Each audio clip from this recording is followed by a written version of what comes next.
Motion passes. We go to final actions. Item D is committee substitute R190, making an appropriation to allow the fire department to provide in-person and on-paid status for rank-specific certification courses during the 2014 fiscal year. I move a do pass. Motion and a second for a do pass. Anyone sign up to speak for this on this bill? All right. Administration or anybody else like to comment on this bill? Other questions or discussion? Councilor Jones.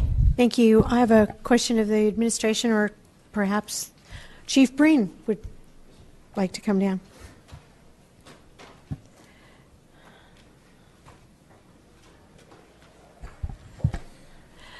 Thank you, Chief Breen. Just a couple questions. Is this, for the people at home who don't know what this is, would you explain what this does? President Lewis, Councilor Jones, what this legislation does is provides funding for firefighters to attend rank-specific certification courses on a paid status. These courses are required for firefighters to take promotional exams, but it's important to note they're not required to take promotional exams either. They do this on their own choosing. Presently, firefighters take these courses on their own time in order to become eligible to sit for these promotional examinations. So, and I can go on if you'd like to, ma'am. Just one more question, Chief Breen. Thank you. That did help. Is this a standard practice in fire departments around the country for the employer or the city, the taxpayers, to pay for the salaries for someone to take these courses which are not mandatory to take? Councilor or President Lewis, Councilor Jones, most fire departments require you to take these courses on your own time, although there are some that do pay for it. So, and we're under no contractual or legal obligation to fund this. Thank you, Chief. But it's also something we've commonly done, correct, Chief? President Lewis, it is more often than not, most departments, people attend promotional eligibility courses on their own time. And we funded a portion of it last year. We did last year, sir. We did, yes. All right, thank you. Councilor Garduno. Thank you, Mr. President. Chief Breen, isn't it a good idea to have well-educated, well-trained personnel? And isn't it a great investment on the part of the city? I know that other cities that I've looked into feel that way and have done it for those reasons. I don't know why other cities, and there are other cities who don't, but I would hope that we would side on the side of having firemen who are well trained and don't necessarily have to think, well, you know, I'm going to have to either choose to get another rank, to get another level of training, or save a little money for myself, which I think is wrong thinking. Mr. President, Councilor Garduno, obviously we believe in this. We're the ones that instituted professional qualifications within the department that didn't exist before I was fire chief. So it's something I feel strongly about, is making sure that our firefighters have top-notch training for the positions that they're in. But for promotional eligibility purposes, that takes some initiative on, in most departments that takes some initiative on the members' part. But we do train everyone to fulfill the roles that they fill every day. So, Mr. President, are we telling fire department folks, go ahead and spend your own money, and maybe we'll promote you? Is that President correct? Lewis, Councilor Garduno, is that a question? Yeah. I'm not sure what you're asking. I'm asking whether you think it's important for people to have good training. President Lewis, Councilor Garduno, yes, obviously. Okay. So why not pay for it? President Lewis, Councilor Garduno, we do pay for all required training. I just heard you say you wouldn't. Maybe I misunderstood. I think you misunderstood. This is for promotional eligibility. So, absolutely. And if that's your will, sir, then support the legislation. I'm not telling you to support it or not support it. My job is to give you the facts. And Mr. President, I wasn't asking for permission. Other questions or discussion on the bill? Councilor Arnold Jones and Chief, you've said you support the bill, so I appreciate you supporting this bill, and we're glad to be able to fund this kind of training. And so thanks for your support on this. Councilor Arnold Jones. Mr. President and Chief, there is appropriated $200,000 here. Could you just tell me last year, if this council had appropriated something like this, what portion of the money was used and how many officers took advantage of this program? President Lewis, Councilor Arnold Jones, I don't know exactly how many people took advantage of it. It was funded for $100,000. Most of that money went to pay for the instructors that were providing the class, and so a portion of it was used, but I don't know exactly how much.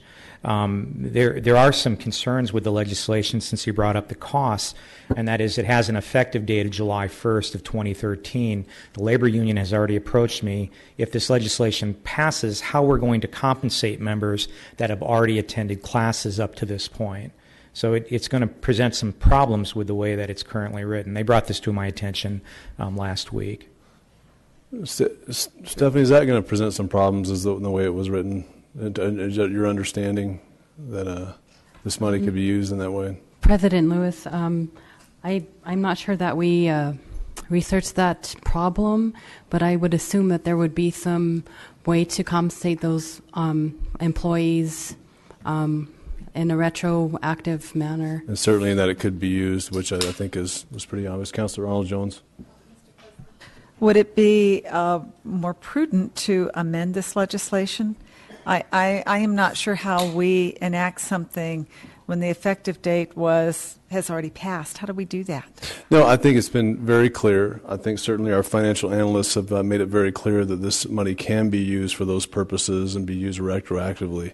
I believe that was the discussion that I had with John Zaman and with others that had clearly looked at this legislation, looked at it and said, "There's no need for any kind of change. We could utilize these dollars," and I think that's what the chief is saying also. Yes, President Lewis, I believe the estimates that we used for the legislation would include the whole year, so there would be room to retroactively pay those out, I believe. Right. Councilor Harris. And Chief, my assumption would be, and tell me if I'm wrong, is that the firefighters who would probably be fewer in number who would actually go out and take these classes when there wasn't even sure if there would be legislation. Is that, I mean, what I'm saying is that the firefighters up until the first part of this fiscal year who actually went out and took these classes not even knowing whether or not this bill is going to pass, I would assume that those would be fewer in number than after the bill passes. And in other words, I'm assuming that there's probably not too many firefighters who took advantage of who took these classes so far this year. President Lewis, Councilor Harris. Was that clear? Yes, sir, it was. I'm not exactly sure. Dave, do you know offhand how many people have taken it? Most of the classes are full. About 60? So about 60 people have taken the classes already. This fiscal year? This fiscal year, yes. And how much per class would you have to reimburse these firefighters? It'd probably be, I think the courses are 6-7 days in length, correct? So 8 hours a day at time and a half probably. So I haven't done the math on it yet. Oh, we'd have to actually reimburse their wages. We would. I mean, Okay. The way that it's written, we would, given the effective date. Okay. Okay, other question, discussion, Councilor Jones. So, Chief, I think I have this right. So not only do we, the fire department, the city, pick up the cost for the classes, but we also pay time and a half for the officers who take the class. President Lewis, Councilor Jones, that would be for the people that have already taken the training. Future classes, the students get work off-site, which they're removed from fire apparatus, and they report directly to the academy during the course of instruction. And we pay the money, the funding will be used to pay the backfill for their vacancies that occur when they're not on the truck, because we do operate under minimum staffing requirements. Great, thank you. Yes, ma'am. A motion is second for approval of committee substitute R190. Those in favor say yes. Yes. Those opposed, no. Motion passes. Thank you for your support, Chief. Item E. Actually, we're going to go to item I. This is R243, to submit to the voters of the City of Albuquerque An ordinance proposed pursuant to Article 3, Section 3, the direct legislation provision of the city charter at a special municipal election to be held in the city of Albuquerque on November 19, 2013, to approve or disapprove the proposed ordinance as set forth herein prescribing other details in connection with the special municipal election. I move it do pass. Second. Motion is second for a do pass, and we have people signed up to speak. I think we have an amendment to this, a technical amendment, I believe, that just cleans up some language. Do we have a copy of that amendment? Or am I wrong? Okay, well, we'll go ahead and hand out that amendment, and then we'll go ahead and get started on the speakers here, too. So first is Robert Johnson, Joe Torres, Mary Lou Singleton. Is Robert Johnson here? Is Joseph Torres here? Is Mary Lou Singleton here? And Joseph Torres is here. Joe Torres is here, and then Mary Lou Singleton.